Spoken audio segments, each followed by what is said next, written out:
Beer Money America, soon to be Coalition Purple, as soon as we get our act together and get everything switched over. That's the big question, getting the act together thing. Yeah, right. Yeah, if it wasn't for that part, it'd be great. Anyways, so what's happening your way? There's not a whole lot, just usual stuff, dealing with, the city building department. trying, Oh, trying to get some things done around the house and in the yard and all that kind of stuff. So yeah. nothing too interesting, but just, mundane. Whoa, my chair just collapsed. There we go. But you got your shed done, right? Then you're going to work on a she shed. Yep, that's coming. So now what is that? I'm glad. Well, that doesn't. I was thinking I'm actually going up to Washington to see my daughter, and we're looking for a place for some land and stuff for her. But anyways, what's the?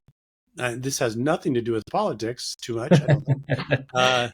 What is the limit you can put? Is it 10 by 10 without getting a permit for a shed in California or county, or do you know? I don't know off the top of my head. Okay.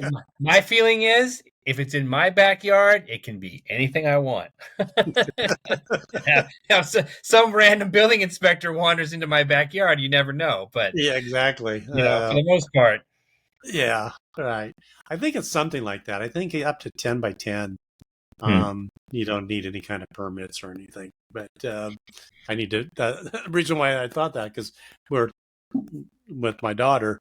At some point, we'll have to do that, and I'm going. I wonder if it's the same up there. But well, I have to admit, I've just been dealing with the Oceanside building department, and the guy I was dealing with, whose name will go unmentioned, was very helpful, and he was perfectly willing to answer questions and things like that. So the people in the building department can be can be a great resource. So. Oh yeah. Oh no, absolutely.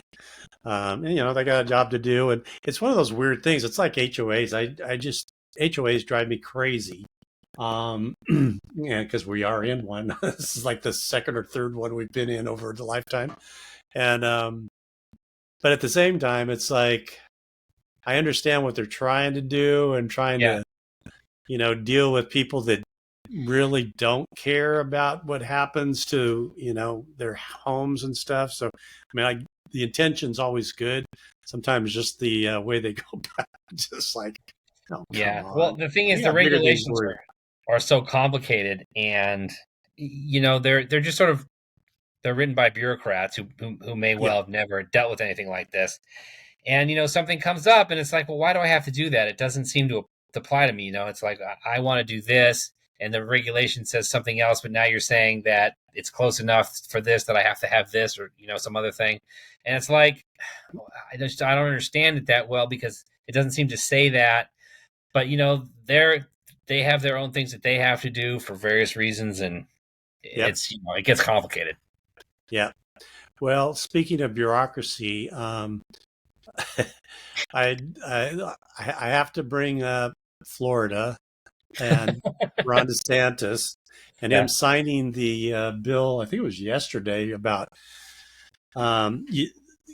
kids up to the age of, was it 12 or 14? It's either 12 or 14 cannot be on social media. Yeah. And it's like, A, how are you going to enforce that? Yeah, that's always my thing. A, how are you going to enforce that? And B, I thought you were all about not having government involved in everything. Now, I don't defend social media at all. In fact, I think it's just a scourge on our entire society in so many ways. And I deal with it all the time because I have to. But if social media didn't exist, I wouldn't lose any sleep over it.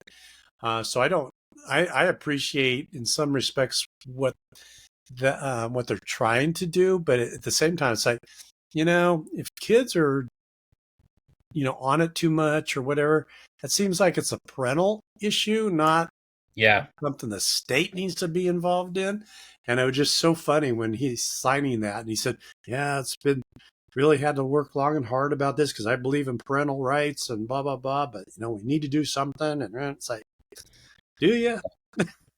I You know, don't. it's funny because one of the things that I was thinking about, because it relates, because it's kind of the cow has left the barn already kind of things. So Yeah, it's like you're going to retrospectively go back or retroactively go back and say, only adults can be on these sites when, I mean, how many millions of oh my underage god, people are already using? How are you going to get them all off?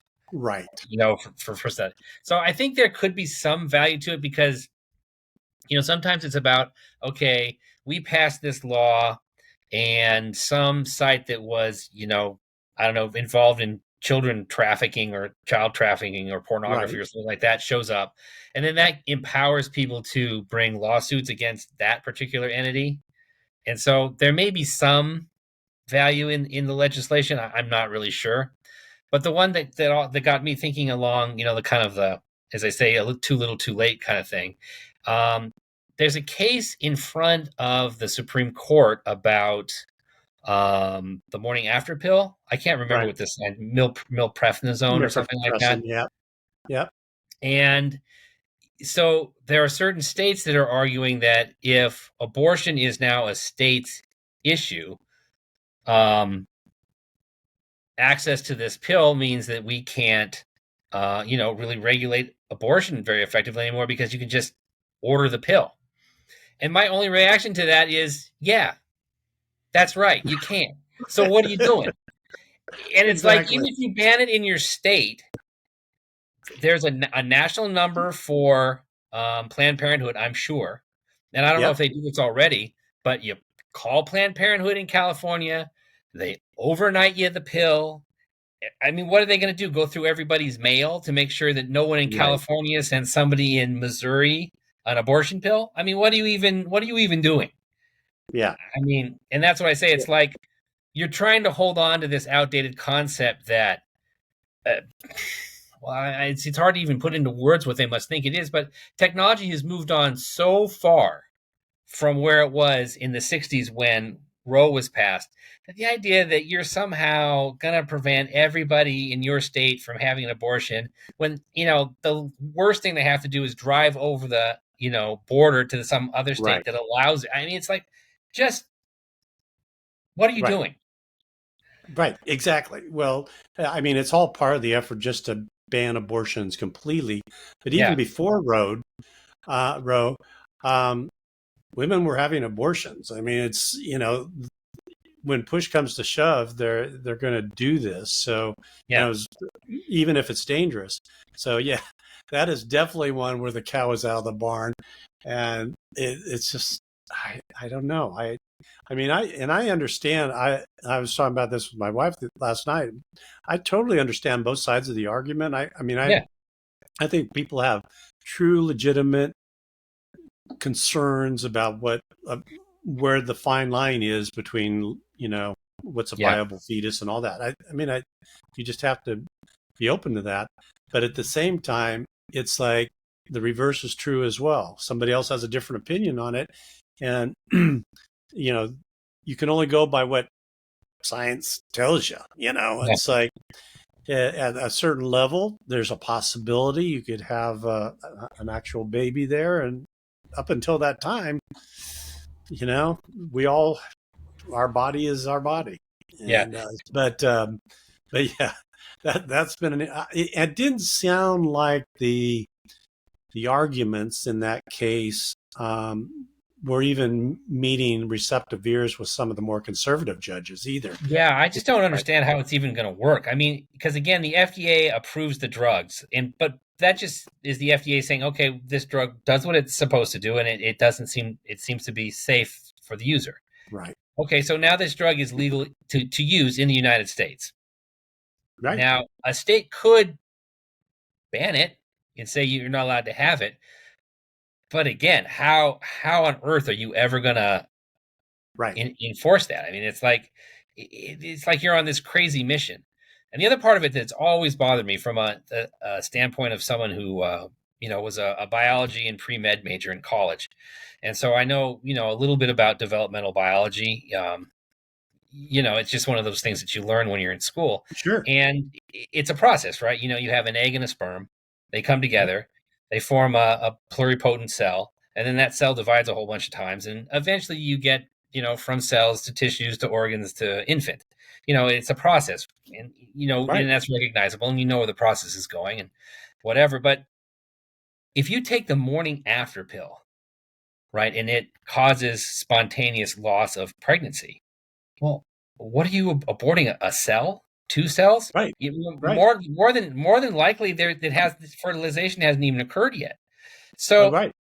if you're going to have a position on abortion that makes any kind of sense at all, isn't that the method that you would prefer? Isn't that better for everyone involved, to prevent the pregnancy as opposed to aborting the pregnancy? And then on the off chance that you do abort the pregnancy, you're aborting one or two cells. Right. I mean, again, like your argument saying that it is a process and, there is a fine line somewhere. The one thing I can say with relative certitude is that fine line comes after at least the tissue phase. You got to get from just cloned cells to actual tissues. I mean, you can't say that it's before that. No. And so if you take the morning after pill, No, I mean, no. that's a good way to do it. So it's like, I don't know. The whole thing to me is just nuts. Well, and again, yeah, I also equate the whole morning after pill and all that to the whole gun control situation. It's another cows out of the barn. Yeah. Where, and believe me, I'm not I mean, I don't have any issue with people having guns and all that. I think there needs to be some limits on certain things, but regardless, how are you're never going to bring all this back in. Yeah. And so we need to figure out how to deal with this in a rational way, right, based on the situation. And it's just like, okay, this is just now we're just being ridiculous on some of this stuff, right? So a good reason for a third party. Absolutely. if we're willing to talk about it, the third party can be willing to talk about it, and you get more positions out there, and you let more people know. It's the way to go. And again, you look at both gun control and the abortion issue, and the vast majority of people are kind of somewhere in the middle about, hey, we need to be concerned about these certain things, but the reality is they're not going away. So let's deal with reality. Yeah. And now it's just gotten so, again, where we're, it's the whole tribalism thing, that there's just no place to come together and, create that coalition that we keep talking about, right? Come on, all you reasonable people over on the right and all you reasonable people over here on the left, come together with the third party in the middle, and let's do what's right, or what makes the most common sense. It's never going to be perfect regardless, but let's at least make some common sense decisions on this stuff. And, that one, but it'll be interesting to see on that one, because I just don't see where, I don't know. But I've been surprised a lot lately, so who knows? Well, I mean, it's always funny, with the Supreme Court too. Sometimes you get really nuanced, decisions. Yes. I'm willing to bet that the Supreme Court will say that the states have a right to ban that. I just don't think it will have any actual effect on anything. Yeah, but from what I understand on this particular case, is the group of, there's like 7 doctors in this association that say they're being harmed by this, that they're being forced to provide abortions and all that, which under the law, they can't be forced to do any of that stuff. Right.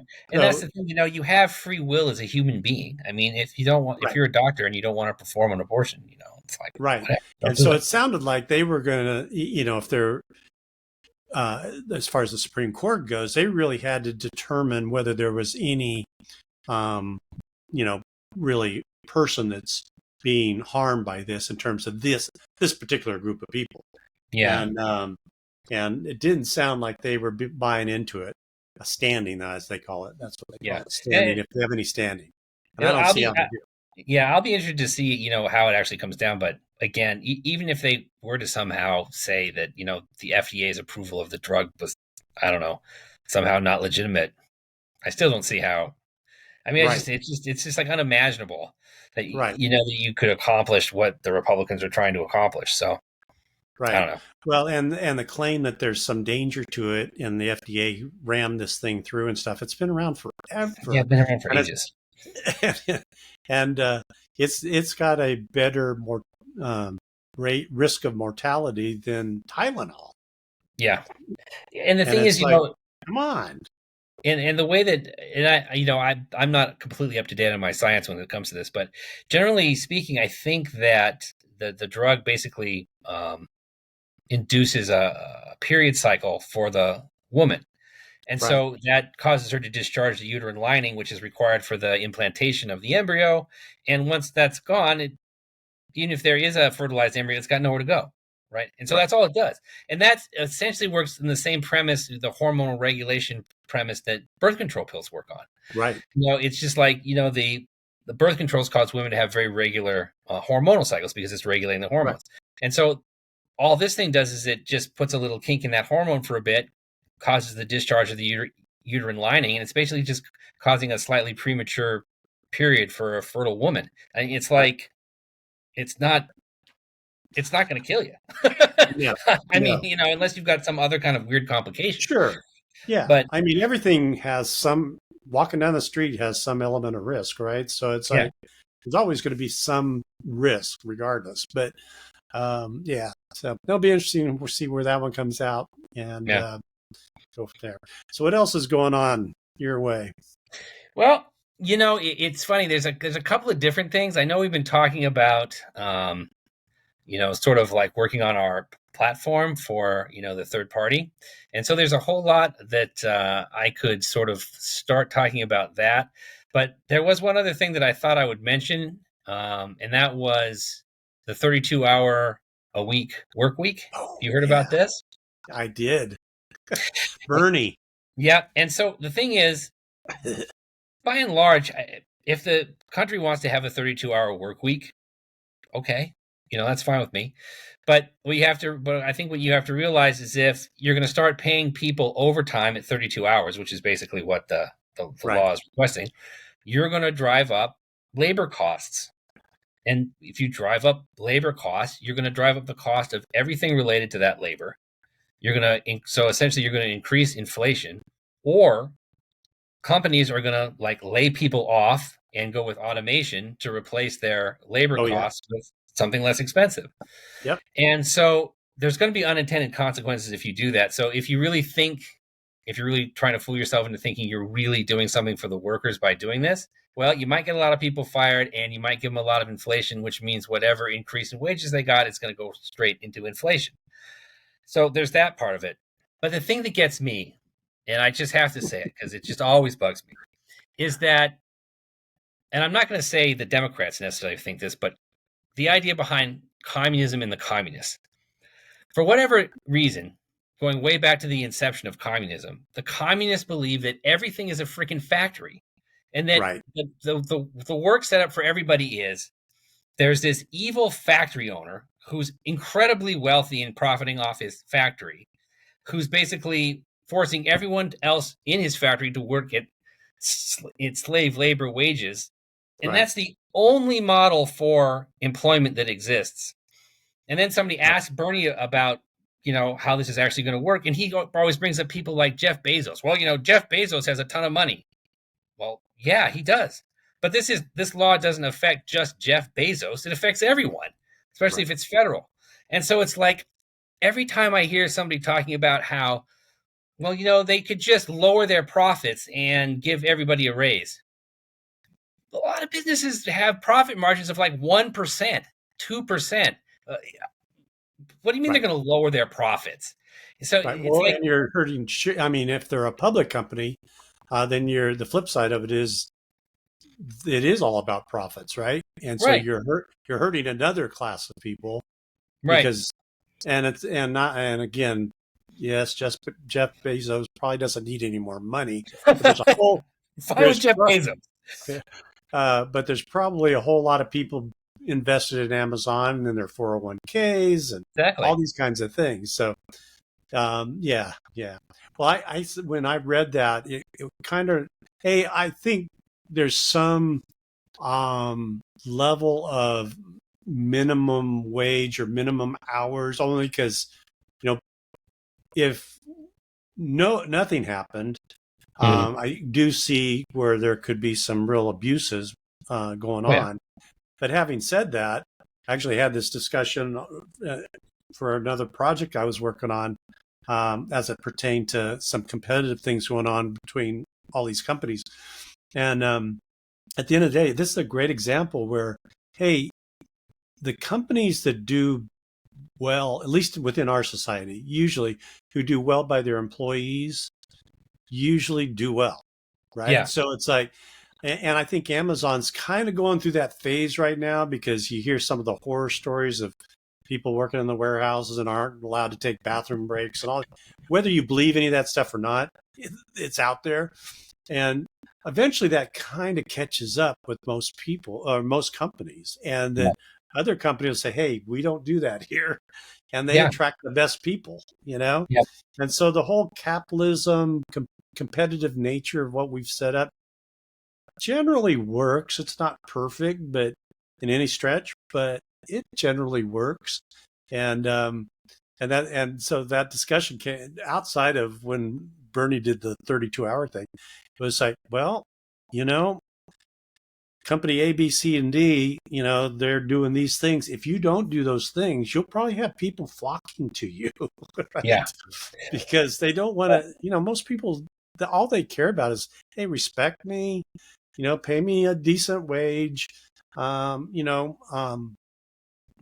and they want to do a good job. They're not necessarily going to do a great job unless you Yeah. really get behind it, but they're going to do a good job. And, you know, it kind of solves itself.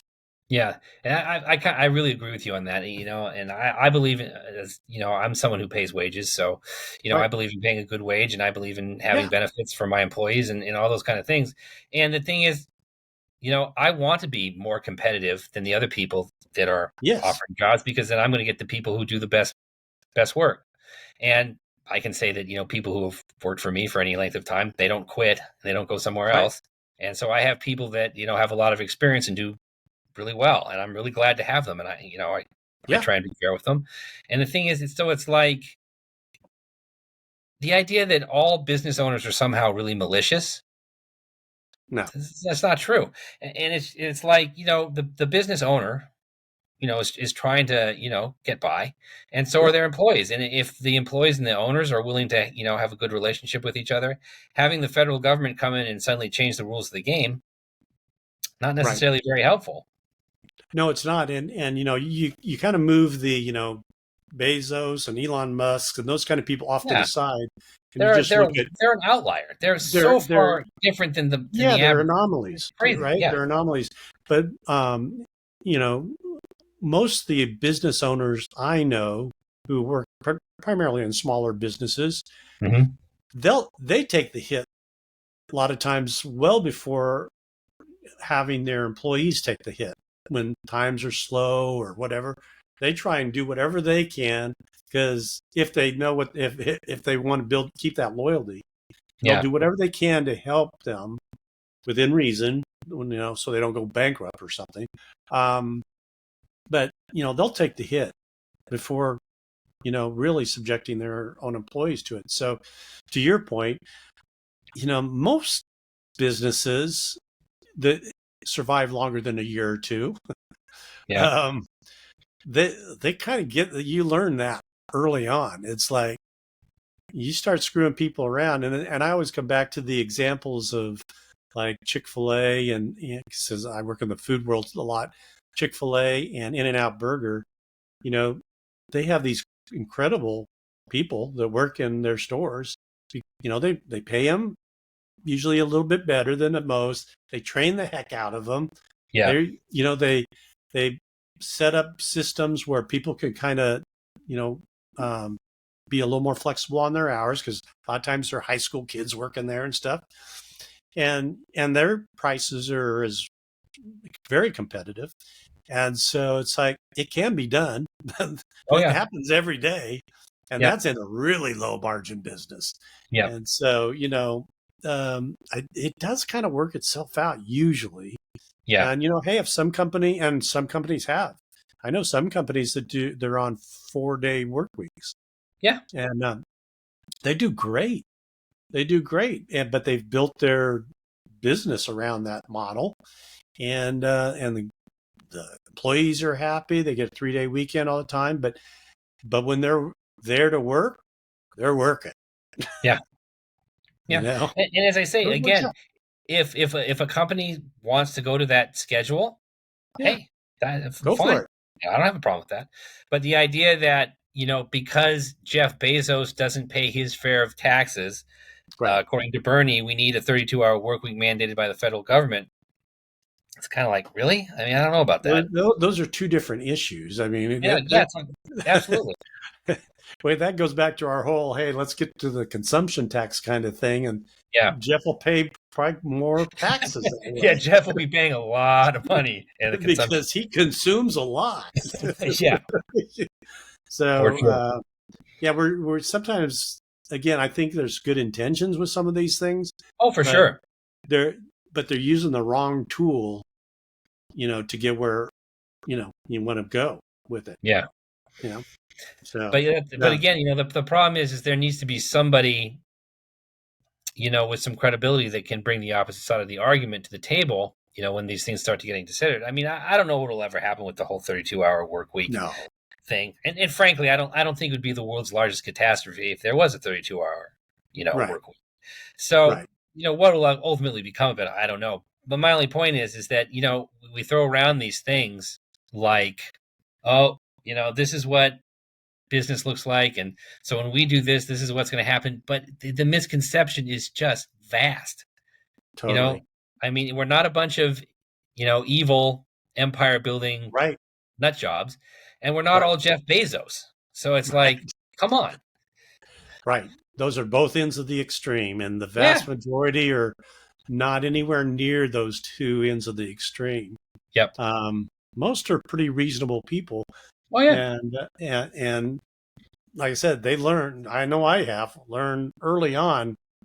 You can't take shortcuts on this stuff. No. It comes back to bite you. Yeah. And Yeah.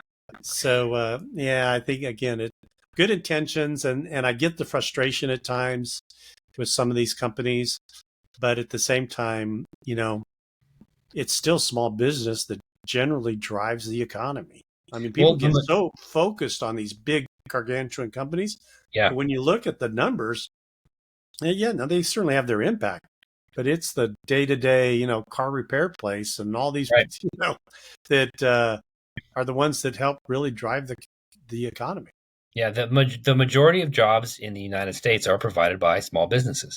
Oh yeah, absolutely, So, and that's a good thing.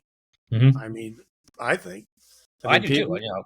Yeah. I mean, just because I think people feel like they actually are, because I've worked for a couple large companies in the Mhm. past, and they were both fine jobs, but you don't ever feel. At least I never really felt like, wow, I am actually making a difference. I can see where my actions are having some kind of real impact because it's just so far away from reality of what's happening every day on the street or whatever. Yeah. But in small Well, business, you're right there. one of the things that I did was I worked for a bunch of different nursing homes as a physical therapist, because that's what I am, a physical therapist. Yeah, Um, and the thing was, it was interesting. So they were kind of like franchises in a way.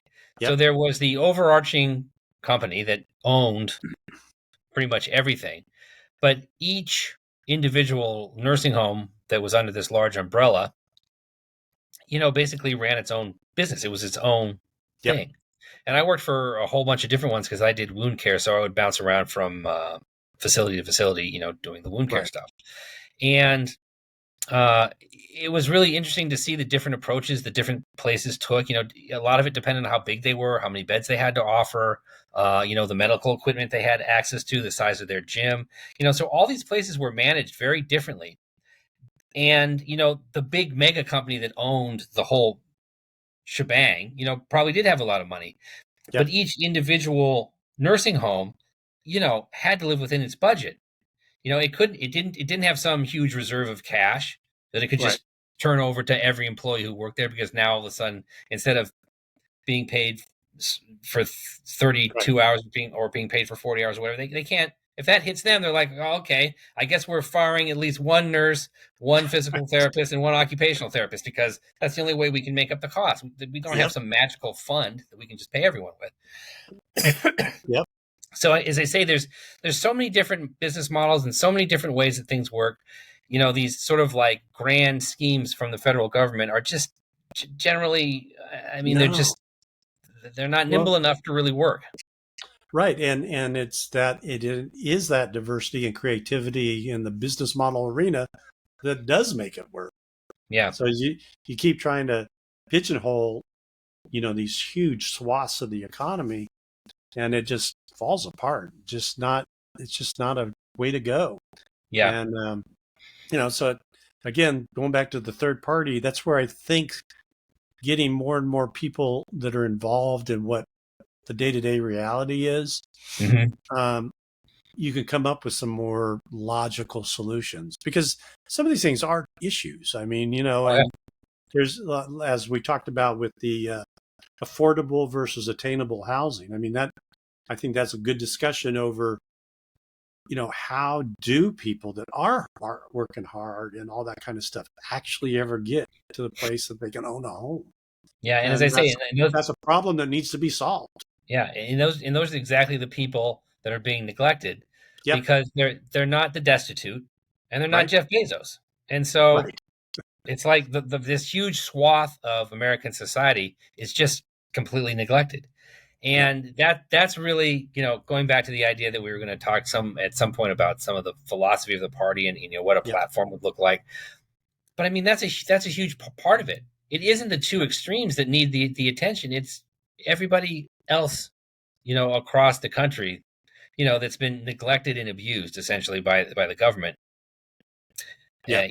They're the ones that need the attention. And one other thing that I would say is too about the third party is that both parties right now are basically run by career politicians. I mean, you look at the majority of the people in the Senate and the House, and the people. I mean, California is like notorious for this. I mean, Right. Gavin Newsom was, before he was the governor, he was the lieutenant governor, and before he was that, he was some kind of mayor, and before that, he Mayor. worked blah blah blah blah blah. All Yep. down the line.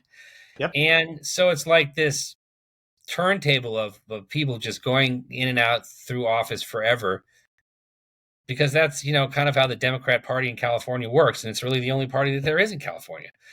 There should be room for people to run for office who have a diverse set of experiences that can come into government and say, hey, look, I did these things. I managed a business. I owned a business. I worked for a franchise or owned a franchise or worked in any kind of number of different business models. And I'm telling you, all these things that you're saying don't work and they don't apply. We need to change what we're doing.